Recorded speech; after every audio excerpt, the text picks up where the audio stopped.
നമസ്കാരം, ഞാൻ കൊല്ലം സിറാജ്.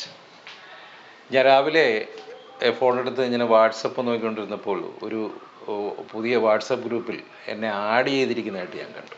ഇതൊരു പുതിയ സംഭവമൊന്നുമല്ല. പക്ഷേ സാധാരണഗതിയിൽ നമ്മളെ പേഴ്സണലായിട്ട് വിളിച്ച് ചോദിക്കും, സിറായേട്ടാ ഞങ്ങളൊരു വാട്സപ്പ് ഗ്രൂപ്പുണ്ട്, സിറായേട്ടനൊന്ന് ആഡ് ചെയ്തോട്ടെ. നമ്മൾ വേണ്ടാന്ന് പറയില്ല.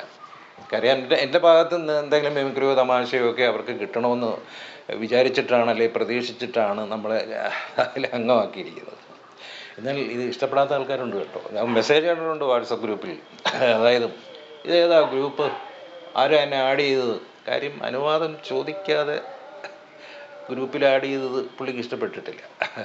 സത്യം പറഞ്ഞാൽ നമ്മുടെ സോഷ്യൽ മീഡിയയിലുള്ള ഭൂരിഭാഗം വാട്സപ്പ് ഗ്രൂപ്പുകളിലും എനിക്ക് തോന്നുന്നത് പാട്ടുകാരെ കൊണ്ട് നിറഞ്ഞിരിക്കുന്നത്. പ്രശസ്ത ഗായകരല്ല കേട്ടോ, ഒരുവിധം പാടുന്നവരും അത്യാവശ്യം പാടുന്നവരും പാട്ട് പാടാൻ ആഗ്രഹിക്കുന്നവരും പാടി തെളിയാൻ ശ്രമിക്കുന്നവരും ഒക്കെയാണ് വാട്സപ്പ് ഗ്രൂപ്പുകളിൽ നിറഞ്ഞു നിൽക്കുന്നത്. അപ്പം വേണമെങ്കിൽ ഇത്തരം പാട്ടുകാരെ കൊണ്ടാണ് പല വാട്സപ്പ് ഗ്രൂപ്പുകൾ നിലനിന്ന് പോരുന്നത് എന്ന് വേണമെങ്കിൽ പറയാം. കാര്യം അതായത് വീട്ടിലിരുന്ന് സ്വന്തമായിട്ട് പാട്ടൊക്കെ പാടി, ഞാൻ അത്യാവശ്യമായിട്ട് പാടുന്നുണ്ടല്ലോ, ആത്മപ്രശംസയൊക്കെ കിട്ടിയപ്പോഴത്തേക്ക് എവിടെ പാടും, അയ്യോ സ്റ്റേജിൽ കയറി പാടാൻ പറ്റത്തില്ല, വാട്സപ്പ് ഗ്രൂപ്പ്. അപ്പോൾ ഈയിടെ ഒരാൾ പറഞ്ഞ കാര്യമാണ്, എടാ സതീശേ നീ പുതിയ വാട്സപ്പ് ഗ്രൂപ്പ് തുടങ്ങിയ, എടാ എന്നെ എന്താണ് ആഡ് ചെയ്യാത്തത്, ഞാൻ അത്യാവശ്യം പാട്ടൊക്കെ പാടും, ഞാനോരോ പാട്ടൊക്കെ പാടിയിടാം. അപ്പം പാട്ട് പാടാനുള്ള ഒരു ആഗ്രഹം, അതാണ് വാട്സപ്പ് ഗ്രൂപ്പിലെ അംഗമാകുന്നത്. എന്നാൽ ഒത്തിരി മോശമായിട്ട് പാടിയാലും വാട്സപ്പ് ഗ്രൂപ്പിൽ നിന്ന് കിട്ടുന്നത് സൂപ്പർ എന്ന കമൻസ് ആയിരിക്കും.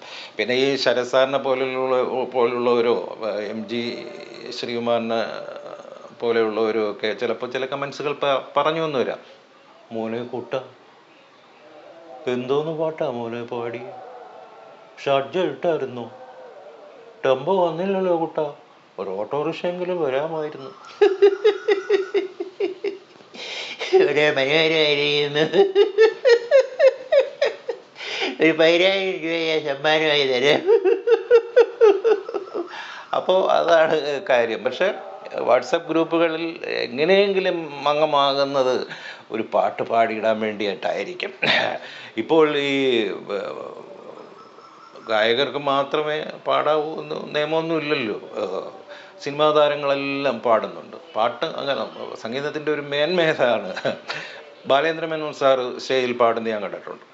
ഞാനൊരു നടനാണ്, സംവിധായകനാണ്, തിരക്കഥകർത്താണ്, പക്ഷേ എനിക്ക് പാടാനറിയാം, അതുകൊണ്ട് ഞാൻ പാടും.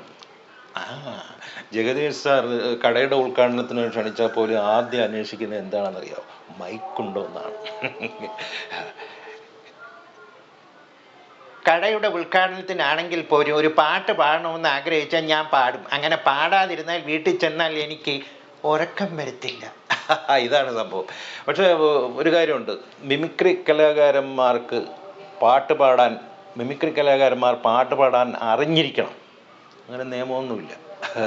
പക്ഷെ ഒരു കാര്യമുണ്ട്, ഈ പാട്ടല്ല മിമിക്രിയൊക്കെ പറഞ്ഞ് നടന്മാരുടെ ശബ്ദമൊക്കെ അനുകരിച്ച് നല്ല കയ്യടിയൊക്കെ കിട്ടി ഇങ്ങനെ നിൽക്കുമ്പോൾ ഓഡിയൻസ് ഇടയിൽ നിന്ന് ആരെങ്കിലും വിളിച്ച് പറയും, ചേട്ടാ ഒരു പാട്ട് പാടണം.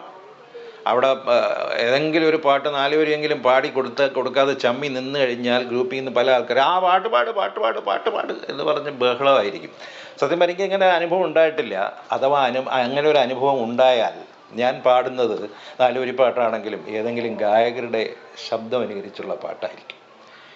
അടുത്ത പ്രാവശ്യം ഗായകരുടെ ശബ്ദം അനുകരിച്ചുള്ള പാട്ടായിരിക്കും ഞാൻ അവതരിപ്പിക്കാൻ പോകുന്നത്. എല്ലാവർക്കും എൻ്റെ ഹൃദയം നിറഞ്ഞ നന്ദി, നമസ്കാരം. ഞാൻ കൊല്ലം സിറാജ്.